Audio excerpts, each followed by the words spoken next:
Hello, Grand Rising. I'm in such a good mood today, but I am taking a mental health break at the moment, and I want to talk to you about a few things while I'm on my mental health break. First off, this whole work from home thing is a trip because there are no defined lines like of when to start and when to stop. Oops, I'm still in my pajamas, as a matter of fact. I'm in my pajamas, but I have had 2 Zoom calls and I've negotiated a deal already, and nobody knew the difference because they were only seeing from here up. So don't tell nobody I'm in my pajamas, okay? Later on today, I got to host a real estate conference. I think I'll put on a blazer over my pajamas. But I want to talk about sharing, right? Sharing knowledge. We need to do more of that in our community. We need to create generational wealth, leave legacy, not debt. And the only way to do that is if we sow seeds and share amongst each other. And there are just so many of us who get some valuable information and hoard it. I've asked people how to do things or to teach me about, things that I don't know, technology wise and otherwise, because I want to learn. I want to be a sponge. And they just go ghost. And I'm like, oh, wow, that was kind of selfish. And then I'll share something on social media and they say, why did you share that, girl? You're giving away all that good info. And I'm like, because that is what you're supposed to do.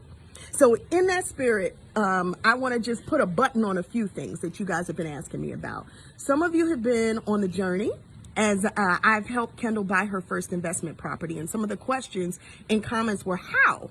Or, does it make sense to put a property in a child's name? How do you put it in a child's name? Are you mortgaging it? Are you buying it in cash? So let me just answer that before we go any further. I want to talk about GMIBs today as well.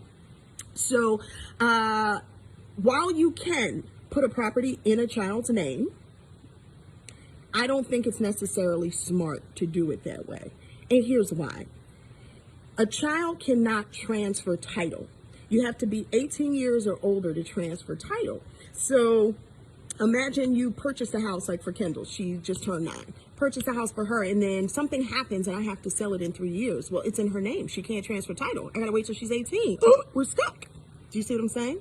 Whereas if you create a trust, which is something I did when I was pregnant with her. I think everybody, if you have a family, you need to create a trust, okay? And I'm gonna tell you how to fund it and do all of that stuff. But for now, we created the trust, and in the trust, I have laid out how we want all our financial planning to fall should we not be here. And it is a revocable trust in my life. You can create an irrevocable trust as well, but I suggest while you're living and you want to be able to manage all your funds and how things are appropriated and make changes, to do a revocable trust, okay? But in that, we have these appropriations for our children. Right now, we are fulfilling the real estate appropriations for each child, and that's why this is Kendall's.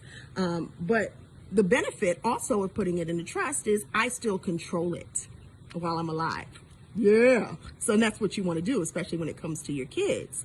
But if I should pass, the trust knows what to do as it pertains to the kids. And when she becomes of age, it can either go in her name, but it may stay in the trust. And here's why that's smart to do it that way, because if something happens to her, the property doesn't now just become, the property doesn't just, go to the government. No, it goes back to the trust. And then the other beneficiaries of the trust can share in the benefits of that property. So our other children. Do you see how that works? So I want you to look into that. Start looking into estate planning. You can fund your trust through life insurance for $50 a month. Sometimes you can get $1 million, $1.7 million policy. So even though you aren't a millionaire in your life, if something happens to you, you can definitely take care of your family, and it's worth the investment to do so. 4 minutes and counting. Should I start talking about GMIBs today? I'm gonna give you the broad strokes, and then we'll really talk about it another day. GMIB stands for Guaranteed Minimum Income Benefit. This is an important tool for retirement planning for people who are self-employed, although anyone can invest in a GMIB. Really what you're doing is creating a pension for yourself. A lot of us work for companies and we have no pension. Or self-employed, we have no pension. So if you front load it with your savings, you can get into, I've seen them range from 4% up to 8%. Years ago, I got into a GMIB that gives me a guaranteed return of at least, that's the key word, at least 7% annually. So what that means is, I put my money in, if the stock market does 12%, well, guess what? I take advantage of that upside. But if it goes down and it has a horrible year, this pollen is killing me. If it has a horrible year, I at least still get my minimum guaranteed. You see how that works? And compound that times 10, 20, 30 years, and you tell me what you come up with. Just take a number of, not that everybody has this, but if you do and you're for business for yourself, take $200,000 and compound that times 7% guaranteed every year for the next 20 years. You tell me what you come up with and if it's worth doing the investment to create a pension for yourself. All right, mental health break is much needed. I'm 5 minutes, 31 seconds into this. You have a great day. Go get your planners.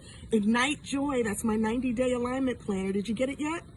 IgniteWithEgypt.com. Mother's Day is coming up. That's a great gift to order. It has no defined start date or end date in it, so you can start your 90 days whenever you want. You can do it over and over again. You can order 4 for the year, 1 for every quarter. But when I say this is an incredible tool to create balance, work, life, happiness, joy, family, balance, alignment, it's what I've done for years. And so now I've put it into this little book that I'm so proud of. And I want you to go get it. Get it for the people you care about too. IgniteWithEgypt.com. In a nutshell, I'm done. We'll talk more about GMIBs and whatever else you want to talk about later. You can write it in the comments. Love you. Make it a great day.